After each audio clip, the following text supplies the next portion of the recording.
Hey, bonjour à tous, Renaud Richer ici, je vous retrouve en direct avec le docteur Delorgeril. Bonjour docteur Delorgeril. Bonjour. Aujourd'hui, on va parler d'un sujet très fortement d'actualité, le sujet de la vaccination. J'ai choisi de demander au docteur Delorgeril de participer avec moi aujourd'hui à cet échange parce que est tout simplement auteur de 9 livres sur les vaccins, ce qui est quand même pas loin d'un record, chercheur au CNRS, expert en méthodologie des sciences médicales et en épidémiologie. Donc, on va dire que pour une fois, on a affaire à quelqu'un qui sait quand même de quoi il parle quand il parle de ce genre de choses. Et c'est ce qui m'importe, c'est-à-dire un petit peu d'offrir aux gens qui nous regardent la possibilité de bénéficier d'informations par le biais de gens dont c'est le travail de parler de ça et qui connaissent vraiment le sujet et à qui on ne demande pas de s'exprimer sur un truc qui n'est pas leur spécialité. Alors du coup, docteur Delorgerel, j'aimerais commencer avec vous par qu'est-ce que c'est à la base l'épidémiologie pour ceux qui ne sont pas au courant de ce que représente cette discipline. Alors, l'épidémiologie, originellement, c'est l'étude des épidémies et les épidémies de maladies infectieuses. Bien sûr. Bien. Mais depuis la deuxième moitié du XXe siècle à peu près, les grands pays occidentaux, les grands pays développés ont vu des maladies non infectieuses se répandre de façon épidémique. Ce sont essentiellement les maladies cardiovasculaires, surtout, et puis les cancers. Depuis, il y a d'autres maladies chroniques qui sont devenues extrêmement fréquentes dans nos populations vieillissantes, maladies neurologiques dégénératives, par exemple, maladies inflammatoires chroniques, etc. Et pour les étudier, ces maladies extrêmement répandues, on a emprunté à la médecine des maladies infectieuses un certain nombre de vocabulaires. Mais évidemment, c'était des problématiques différentes puisqu'on n'était pas dans des maladies contagieuses, infectieuses. Au contraire, on était dans des maladies qui n'étaient pas contagieuses. Et cette discipline, l'épidémiologie, a évolué de manière extraordinaire et ça s'applique maintenant à pratiquement toutes les maladies, y compris les maladies non infectieuses et non contagieuses. Et par exemple, moi qui ai une formation de cardiologue et de nutritionniste, pour étudier de quelle manière les maladies cardiovasculaires frappent des populations, eh ben, on utilise l'épidémiologie des maladies cardiovasculaires. Mhm. Mais l'épidémiologie des maladies cardiovasculaires a beaucoup évolué. On distingue deux grandes parties dans l'épidémiologie.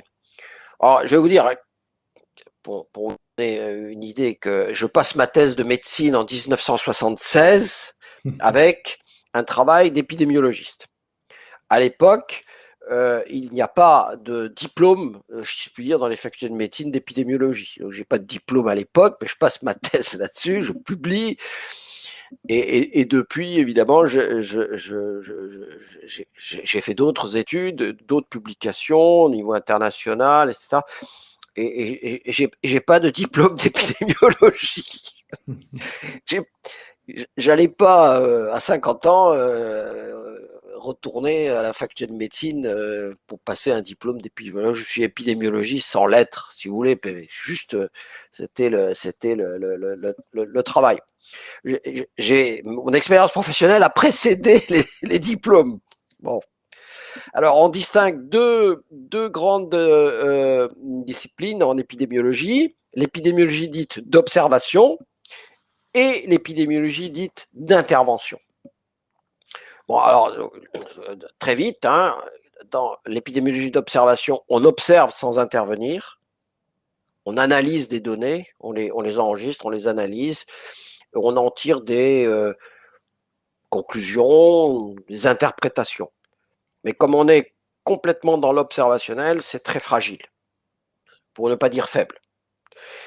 Alors, ça, c'est quelque chose qu'on a assez vite compris au XXe siècle, et on a développé une autre épidémiologie qui dit l'épidémiologie d'intervention, où là, on fait des expériences. On fait des expériences chez les humains. Vous voyez que ça, c'est un tout autre monde. D'un côté, vous observez et il n'y a aucun problème éthique, sinon l'accord des gens observés. Et puis l'épidémiologie d'intervention, là, c'est une expérience conduite chez les humains. Ça, c'est un tout autre métier parce que il faut prendre des précautions. Vous ne pouvez pas évidemment vous amuser à tester n'importe quoi chez des humains. Il y a des règles éthiques, et la première règle éthique, c'est être sûr que ce qu'on fait est utile. Hein, il ne faut pas faire n'importe quoi, puisque des gens participent librement, gratuitement, si je puis dire, à des expériences. Mais toute expérience comporte un risque.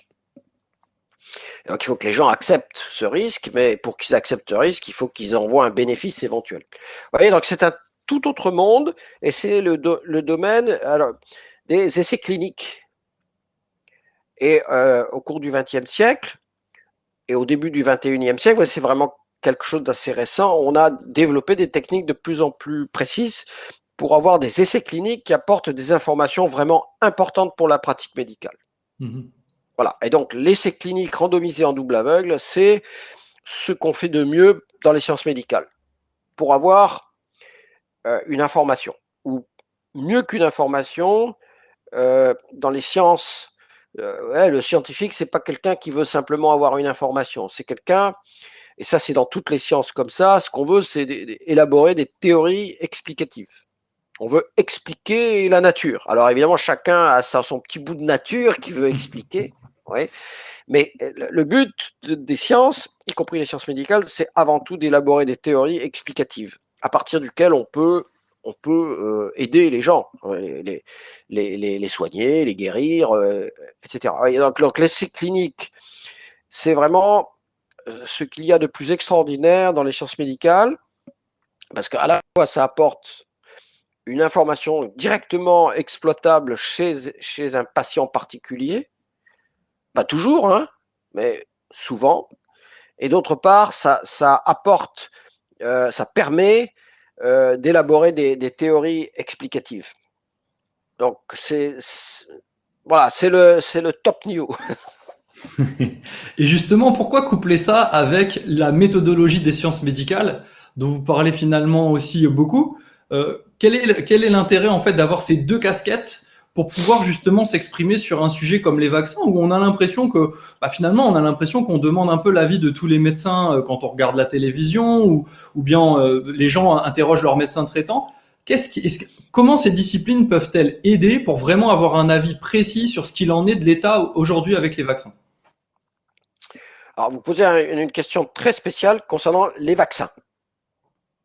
Les vaccins, c'est vraiment quelque chose de très particulier dans les sciences médicales. On peut dire qu'il y a une médecine des vaccins, et de manière très paradoxale, elle s'est dissociée des sciences médicales. D'accord. Je veux dire, peut-être parce que les vaccins concernent les maladies infectieuses, et que l'épidémiologie des maladies infectieuses a précédé l'épidémiologie des maladies non infectieuses ou non contagieuses. Peut-être que c'est en partie pour ça que... Mais les gens qui travaillent sur les vaccins sont un peu particuliers, on va dire ça comme ça. Et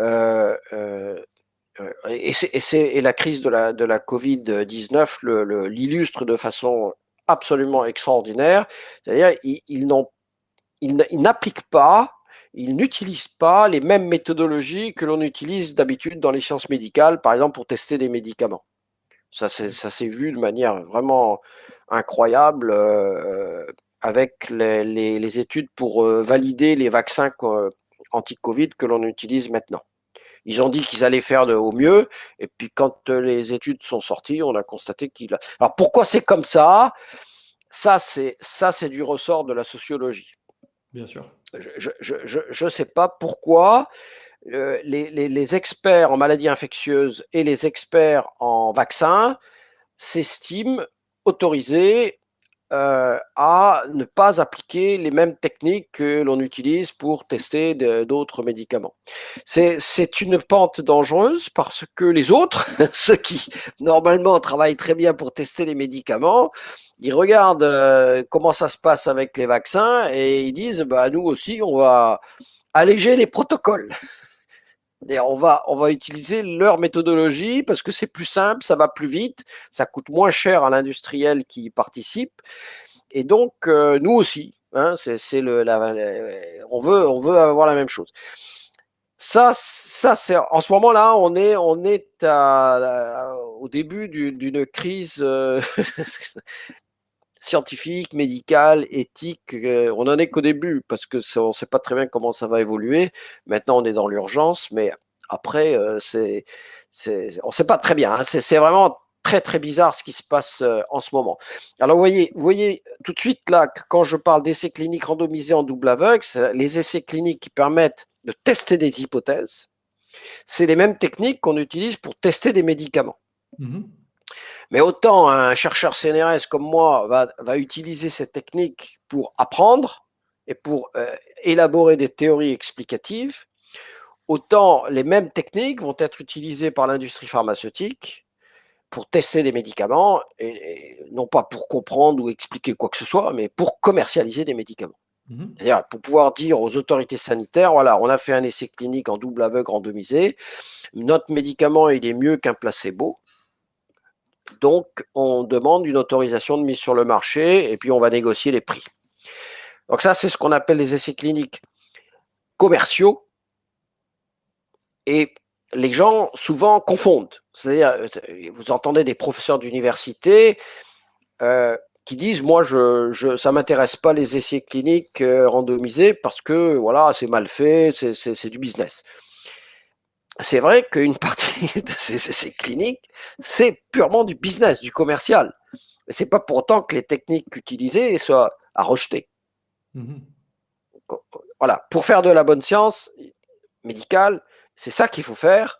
Mais évidemment, comme toujours dans nos sociétés modernes, ces techniques sont détournées pour des visées commerciales. Mais c'est pas forcément mal intentionné. C'est parce que les autorités sanitaires exigent que ces techniques soient utilisées pour tester des médicaments et pour pouvoir les commercialiser. Alors là, je reviens au vaccin, et puis bon, on va rester sur cette question, hein, mais on aurait dû utiliser ces techniques pour tester les vaccins, et ils l'ont pas fait, tout en disant qu'ils le faisaient. D'accord. Parce que c'est vrai C'est, qu'on entend c'est... souvent de dire qu'il faut avoir confiance parce qu'on utilise une médecine officielle, la médecine basée sur la preuve. Donc c'est vrai qu'un petit peu comme tout un chacun, on se dit c'est la médecine basée par la preuve. Si c'est validé et qu'ils ont le droit d'utiliser, c'est que les méthodologies des sciences médicales appliquées sont correctes. Donc là, ce que vous êtes en train de nous dire, c'est que visiblement, il n'y a pas toujours l'application de cette méthodologie dans tous les domaines. Il y a quelques domaines qui ne respectent pas forcément ces règles-là. Alors, faire un essai clinique randomisé en double aveugle, ça nécessite des techniques compliquées, ça nécessite du personnel, ça nécessite des budgets, des financements, etc. Donc ça, c'est... Alors, quand vous êtes chercheur INSERM ou CNRS, quelquefois, très très peu en ont fait, ben, vous profitez de la structure euh, étatique, hein, que vous utilisez pour faire ça. Mais si vous êtes un industriel, vous payez tout. Et Mhm. ça coûte très très cher. Très très très cher. Donc il y a un investissement et il y a une attente de retour sur investissement. Ce qui fait que là, vous avez un mélange entre le commercial, l'industriel, le scientifique, le médical, l'éthique, l'autoritaire, etc.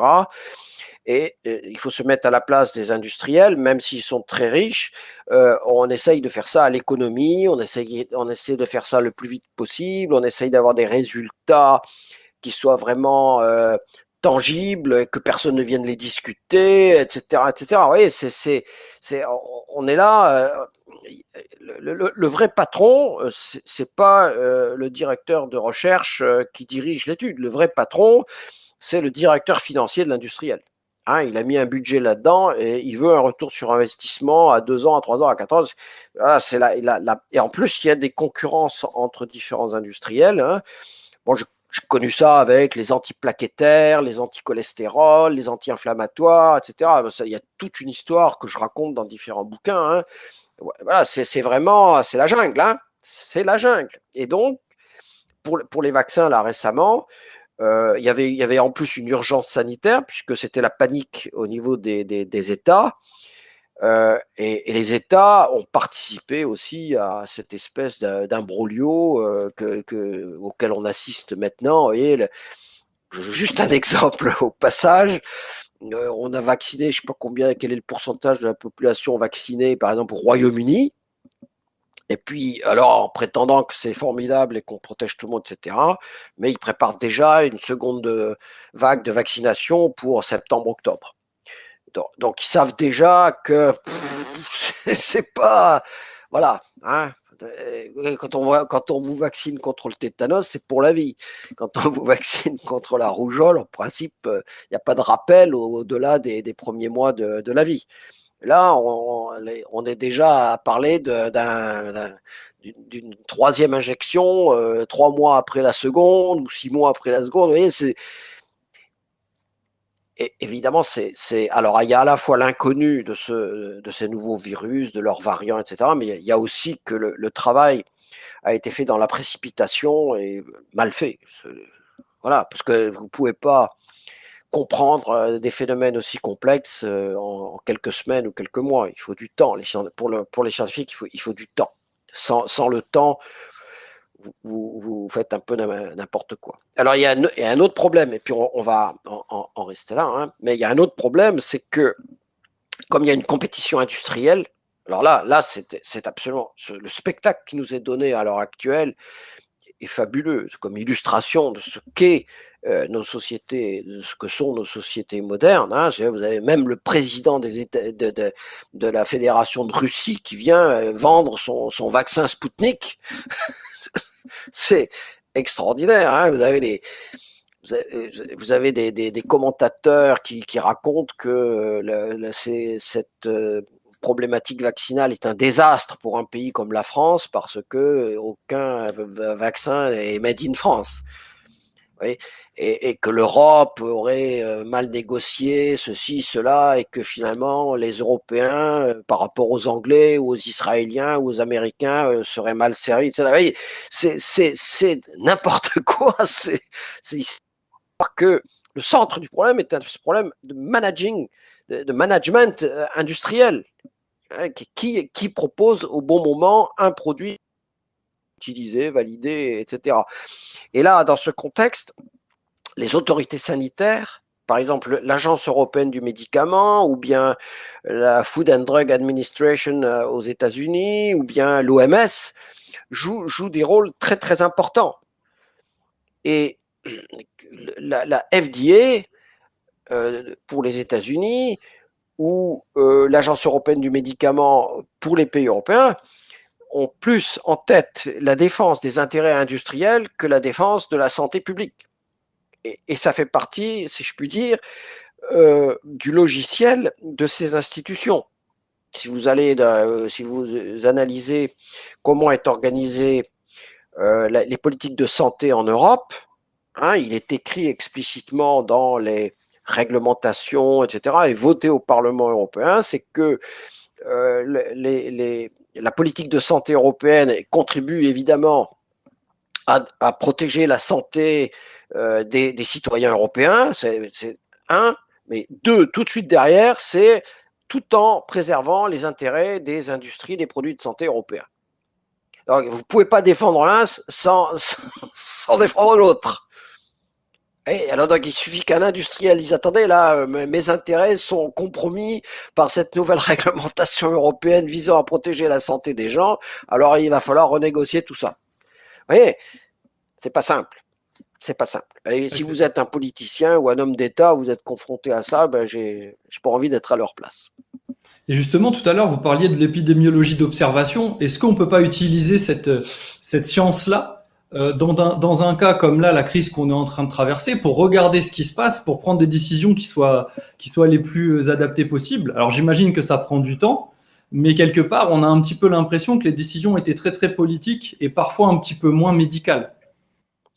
Alors, prendre des décisions. Alors, il suffit que vous regardiez la télévision pendant une semaine, les différentes chaînes d'information où défilent des experts, entre guillemets, infectiologues, réanimateurs, pneumologues, quelquefois des épidémiologistes, etc., qui viennent vous expliquer la situation, qu'est-ce qu'on a fait, comment on est et qu'est-ce qu'il faut faire.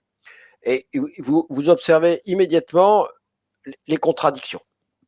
C'est-à-dire, ils se contredisent entre eux, ce qui, en science, se contredire, dans les sciences médicales, se contredire, c'est pas un péché mortel, hein, au contraire, c'est discuter, controverser, ça fait partie du métier. Mais là, ils se contredisent entre eux le jour même et eux-mêmes d'un jour à l'autre. Vous voyez, et c'est pas, comment dire, c'est pas parce qu'ils se sont trompés, c'est parce que tout simplement il n'y a pas de données solides. Et les données qu'ils ont, ce sont des données d'observation. Et ce sont des données extrêmement fragiles. Et pour un scientifique, et d'ailleurs les scientifiques, les vrais scientifiques, hein, je ne parle pas de ceux qui défilent sur les plateaux de télé, mais les vrais scientifiques, vous ne les entendez pas en ce moment. Ou alors quelques-uns pour faire un peu de bruit, mais sinon, il y a des vrais scientifiques qui connaissent ces sujets, qui sont capables d'analyser, vous ne les entendez pas. Et pourquoi vous ne les entendez pas? Parce que un scientifique comme moi, par exemple, il ne peut pas s'exprimer sans avoir des données solides. Je ne peux pas, moi, dire blanc le lundi et noir le mercredi. Donc, je dis rien. J'attends de voir comment les choses se déroulent, etc. Donc, l'épidémiologie d'observation, ça nécessite là aussi beaucoup de temps d'observation, de récolter les données. Hein. Récolter, ça veut dire trouver les bonnes, les enregistrer, les analyser. Ça nécessite beaucoup de travail, beaucoup de monde et beaucoup de temps. Et ensuite, comme ce sont des données fragiles, une fois que vous avez des chiffres, il faut les interpréter. Hein, ça coule pas de source. Le chiffre ne vous donne pas l'interprétation des chiffres. Non. Et là, il faut des gens expérimentés. Et quand c'est une crise tout à fait originale comme on a maintenant, des gens expérimentés, il y en a pas. Oui, un des grands problèmes qu'on a, c'est que ceux qui s'expriment sur le coronavirus aujourd'hui sont en général des gens qui ont acquis une certaine réputation. Si vous avez lu mes livres sur la grippe, vous avez vu que c'est une réputation qui est douteuse. Ce sont ceux qui connaissent les virus de la grippe qui s'expriment sur les virus, sur les coronavirus. Voilà, tout est douteux. D'où les contradictions. Et du coup, moi, j'avais une question un petit peu plus portée sur vous. Qu'est-ce qui fait, quand on est cardiologue, chercheur au CNRS depuis les années 90, si ma mémoire est bonne, qu'est-ce qui fait qu'on a envie d'écrire 9 livres sur les vaccins? Là, dans les maladies cardiovasculaires, depuis que je les étudie, c'est-à-dire depuis les années fin des années 70, début des années 80, on est tout le temps confronté à une question: quelle est l'origine des maladies cardiovasculaires? Alors, il y en a qui vont vous dire c'est le tabac, d'autres qui vont vous dire c'est le cholestérol, mais il y a toute une section de gens, de moins en moins, mais beaucoup à une certaine époque, qui voulaient faire des maladies cardiovasculaires, des maladies dues à des virus ou des bactéries. Et donc, si vous travaillez un certain temps sur ces sujets-là, vous êtes immédiatement confronté à ce problème. Est-ce qu'on peut empêcher l'infarctus avec un antibiotique? Bon, il y a même des gens qui ont travaillé, alors là on les entend pas en ce moment, mais ça m'étonnerait pas qu'ils reviennent, mais qui ont élaboré des vaccins anti-cholestérol. Donc, tout le temps, dans le domaine du cardiovasculaire, vous êtes confronté à ça. Alors, vous êtes d'un côté l'épidémiologie des maladies cardiovasculaires, d'autre côté des gens qui vous disent que c'est probablement une maladie infectieuse. Il y a des gens qui ont trouvé des tas de virus dans les plaques d'athérosclérose qui expliquent les maladies cardiovasculaires. Ouais, bon. Il y a des gens qui mélangent maladies cardiovasculaires, Alzheimer et puis certaines pathologies infectieuses. Hein, voilà, puis vous avez des... Donc, je vais vite. Donc, vous êtes tout le temps confronté à ça. D'autre part, les maladies cardiovasculaires, aujourd'hui, dans notre époque, c'est essentiellement l'infarctus et l'accident vasculaire cérébral. Mais quand vous êtes un vieux cardiologue comme moi, vous avez connu une toute autre époque où les maladies cardiovasculaires, c'était des maladies post-infectieuses. Hein, toutes les maladies des valves, c'était des maladies, on disait des valvulopathies rhumatismales. Vous voyez, parce que ça commençait avec un rhumatisme articulaire aigu, mais en fait, c'était un streptocoque. C'était le fameux streptocoque qui provoquait des pathologies valvulaires. Alors, on avait donc des maladies infectieuses qui se compliquaient par des maladies cardiaques. Les péricardites, ce sont généralement des maladies virales. Les cardiomyopathies, vous voyez, là j'étais les maladies des valves cardiaques, les péricardites, les myocardites. Vous voyez, les myocardites, ce sont aussi, alors c'est pas très clair, mais ce sont aussi des maladies virales. Ça peut être aussi des bactéries, mais bon. Alors moi maintenant, donc vous êtes en tant que cardiologue avec une certaine expérience, vous êtes submergé par les questions de maladies infectieuses, l'épidémiologie des maladies infectieuses, etc., etc. Mais moi, en particulier, si je puis me permettre, c'est que quand je suis arrivé à Lyon en provenance d'Amérique du Nord, avec un certain nombre d'idées de techniques, on m'a demandé à Lyon de travailler sur la transplantation cardiaque. Il y avait de gros problèmes sur les transplantés cardiaques, sur la greffe d'organes, donc ça c'était le système immunitaire. Et j'ai été obligé donc de travailler sur le système immunitaire. La transplantation c'est un problème immunitaire, hein, évidemment, vous comprenez.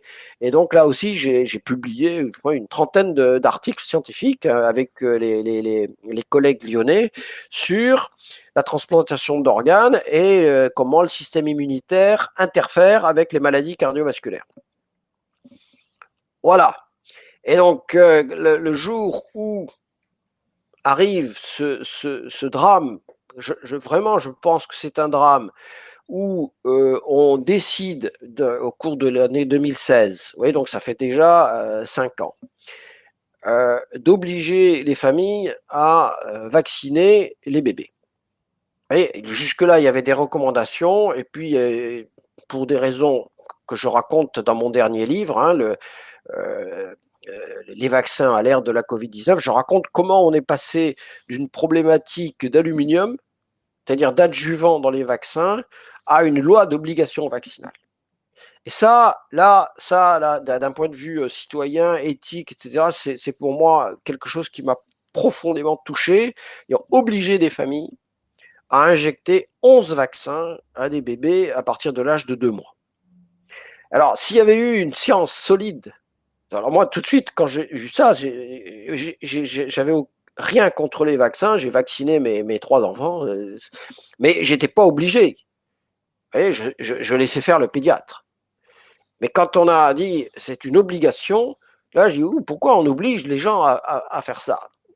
Et c'est là que j'ai commencé, donc 2016, à travailler sur les vaccins avec ma mentalité de scientifique, c'est-à-dire est-ce que c'est légitime d'obliger les gens à vacciner 11 vaccins en quelques mois. Aux États-Unis, ils en sont à 17 ou 18, vous voyez. Et voilà, et donc j'ai travaillé là-dessus, et là, découverte fascinante, c'est que la science, la médecine des vaccins, c'est pas scientifique. C'est très mauvais. C'est très mauvais. Et puis, les autorités sanitaires, les industriels, les médecins s'autorisent à sortir des règles éthiques imposées pour les autres produits de santé. C'est très bizarre, cette histoire-là. Et donc là, quand vous mettez la main dans cet engrenage-là, vous en sortez plus. Et là survient la Covid-19. Vous vous dites, ça y est, on va clarifier la situation. Et là, pas du tout. C'est encore pire. Surtout que souvent, on dit qu'en cas de crise, il faut se baser sur ce qu'on maîtrise et pas forcément improviser. Je pense souvent à la personne qui se ferait agresser dans la rue. C'est ce qu'elle sait déjà en termes de technique de défense qu'elle a préparé qui fait qu'elle va être compétente. C'est pas d'improviser un truc à la dernière minute en disant finalement je connais le kung-fu mais je vais me rouler par terre en faisant des bruits de poule. Ça fera fuir l'agresseur. En fait, c'est pas des choses comme ça qu'on fait en général. On se base sur ce qu'on maîtrise. Et là, ce qui semble très étonnant dans ce que vous nous dites, c'est que finalement, il y a une part un petit peu de va-vite. On n'est pas resté dans les grandes règles de la science médicale. On est peut-être allé sur une autre manière d'appréhender les choses. Alors certainement parce qu'on avait peur, parce que les États étaient en panique. Probablement on connaît pas les intentions qu'il y a derrière tout ça. Moi, je suis personne pour en juger. Mais en tout cas, ce qui est certain, c'est que visiblement, ce que l'on maîtrise d'un point de vue des sciences médicales, qui semble être quelque chose qui fonctionne quand même depuis un certain temps, c'est pas la méthodologie qu'on a souhaité appliquer lors de cette crise. On a décidé d'improviser un peu plus. Ouais, il y a deux choses à distinguer, hein. Il y a l'aspect médical et scientifique, et puis il y a l'aspect administratif et politique. Vous voyez, les gars les gens, enfin les gouvernants qui prennent des décisions, ils comprennent rien à la médecine. C'est pas des médecins. En général, chez les politiques, il y a une règle absolue. Il faut jamais que le ministre de la Santé soit un médecin. C'est logique. C'est logique, si vous voulez. Éventuellement, il faut que le ministre de l'Agriculture soit exclusivement un citadin. Ça fait partie des choses assez amusantes. Oui, c'est amusant, mais il y a une logique machiavélique, mais il y a une logique, c'est parce que les décisions politiques, elles ne peuvent pas être aussi scientifiques et médicales. Et là, c'est typique, il y a des décisions à prendre qui... Bon, mais je trouve que les scientifiques, non, les scientifiques ont disparu du paysage. Hein. Les vrais scientifiques solides, ils sont plus là, on ne sait pas où ils sont, ils vont réapparaître probablement. Mais il y avait des décisions à prendre. On a nommé un comité scientifique qui lui-même était complètement perdu, qui disait ouais, bon. Mais il faut distinguer ça, l'aspect politique, prendre des décisions, le confinement, l'obligation des masques, etc., de l'aspect scientifique et médical, c'est-à-dire comment on valide les produits de santé que l'on va utiliser. Ça, ce sont deux choses différentes. Je dirais rien, moi, concernant les politiques, je dirais rien, ce qu'a fait le professeur, l'autre. Bon, ça, c'est des décisions prises dans l'urgence, c'est la panique. C'est la panique. Par contre, les scientifiques auraient dû non pas prendre des précautions, mais rester à leur place et en disant bien, voilà, si on veut faire quelque chose, voilà comment il faut faire et il faut s'y tenir. Voilà. Et ça s'est pas passé. Ça s'est pas passé. Il y en a un qui dit tel médicament c'est formidable pour empêcher les complications de la Covid. Bah, mon ami, si tu penses que c'est formidable, fais un essai clinique randomisé en double aveugle, démontre et on te croira. Mais s'il commence par dire ah ben non, moi je fais pas d'essai randomisé parce que je crois pas à ces techniques, c'est assez catastrophique. Et alors maintenant ensuite pour les vaccins anti-Covid, vous pouviez pas le faire sans les industriels et les industriels ont imposé leurs lois et leur façon de faire avec alors là, l'urgence n'était pas une bonne justification. On aurait pu prendre un peu plus de temps, on aurait pu beaucoup mieux travailler. Mais je pense que personne n'avait envie de prendre le temps. Il suffit d'imaginer que l'on ait pris le temps nécessaire et que le résultat concernant ces nouveaux vaccins, on voit qu'est-ce qui se passe avec AstraZeneca où il y a des soupçons de toxicité. C'est une nouvelle couche de panique. Donc, si on avait dit ces nouveaux vaccins, bon, ils sont peut-être efficaces, mais pas sûrs, chez certains, mais pas chez d'autres. Vous voyez, si on avait bien travaillé, bon, peut-être qu'ils sont efficaces, on n'en sait rien en fait. Peut-être chez certains, pas chez d'autres. Voilà, on ne sait pas. Et si ça s'était passé comme ça, alors je ne sais pas dans quelle situation seraient les pays. Alors maintenant, ils ont pris donc des décisions basé sur une science de très mauvaise qualité, donc on ne sait pas vraiment, mais les politiques n'y voient que du feu, les médecins aussi, les universitaires se cachent, ou bien ils comprennent rien, ou bien ils veulent pas voir, mais on va dire que voilà, on déconfine, la vie sociale reprend, tout le monde est content de retourner au cinéma. Bon, alors c'était peut-être comme ça qu'il fallait faire, mais pour un scientifique, c'est pas bon du tout ça. Et comme c'est pas bon sur le plan scientifique, on ne sait pas ce que va donner un avenir très proche. Est-ce que l'innocuité de ces vaccins est réelle? Leur efficacité réelle, maintenant, on voit déjà que ça commence à voilà. Alors, on accuse les variants, mais bon, on ne sait pas. Là, les gens qui sont à la recherche de réponses et qui se disent moi, j'aimerais bien savoir exactement la situation actuelle pour pouvoir prendre une décision, parce qu'on voit des centres de vaccination ouvrir, etc. On invite la population à y aller. Pour le moment, c'est vrai que c'est pas forcément obligatoire, malgré l'avancée avec le pass sanitaire d'une forme de contrainte, etc. les gens me demandent souvent, enfin me disent tout le temps, enfin c'est des discussions qu'on a autour de nous. Je pense qu'il y a personne qui ne vit pas ce genre de discussion depuis quelques mois. Les gens me disent, mais finalement, auprès de qui est-ce que je peux me renseigner? Parce que quand j'en parle à mon médecin, en gros, il me dit un petit peu la même chose que ce que j'entends à la télé.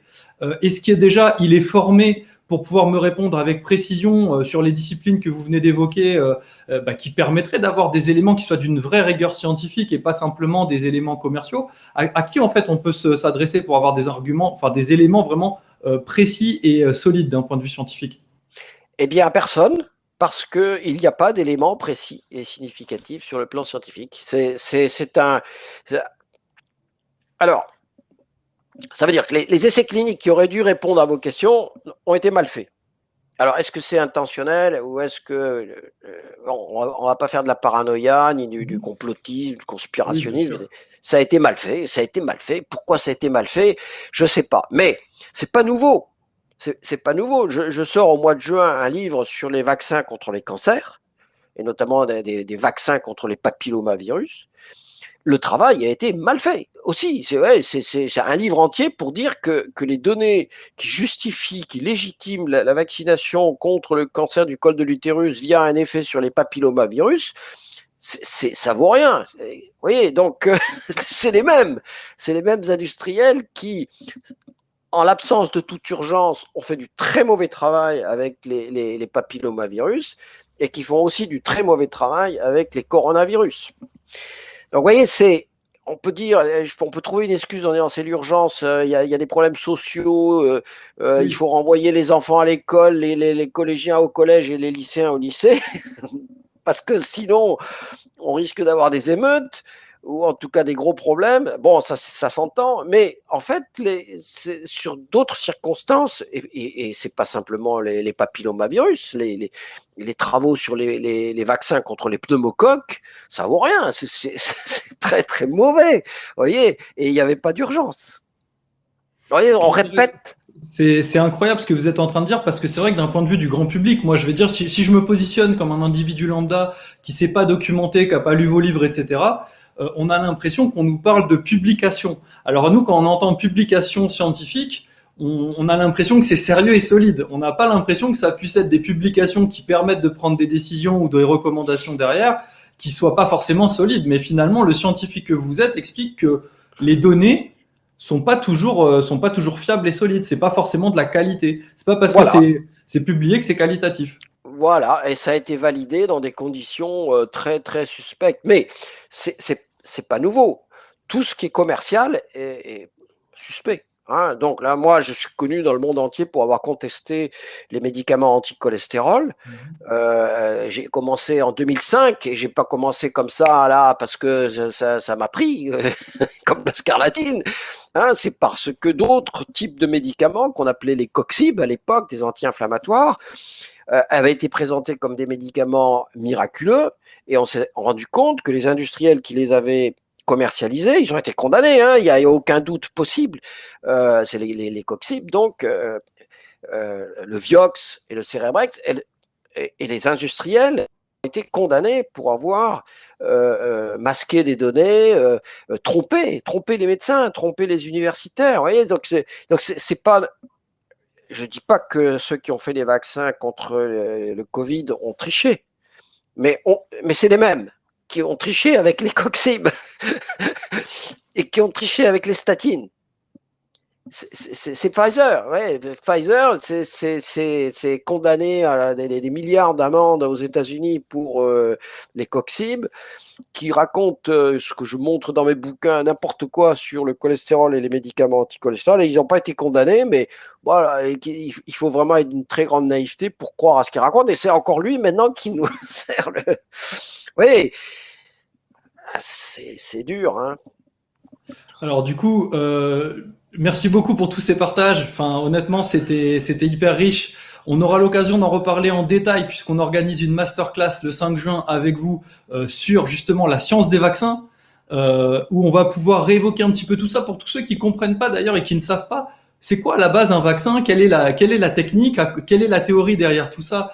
qui fait qu'on a eu envie de se lancer d'un point de vue médical, d'un point de vue de la santé au niveau de l'humain, dans le fait de vouloir vacciner. Donc on va revoir toutes ces choses-là. On répondra à toutes les questions en rapport avec toute la manière. On essaiera, bien évidemment. Mais en tout cas, le déroulé de la présentation est très très intéressant. Donc si vous voulez plus d'informations sur cette masterclass, vous mettrez le lien sous la vidéo, vous pourrez vous documenter, etc. Et on vous expliquera tout ce qu'il faut pouvoir faire pour pouvoir prétendre y assister.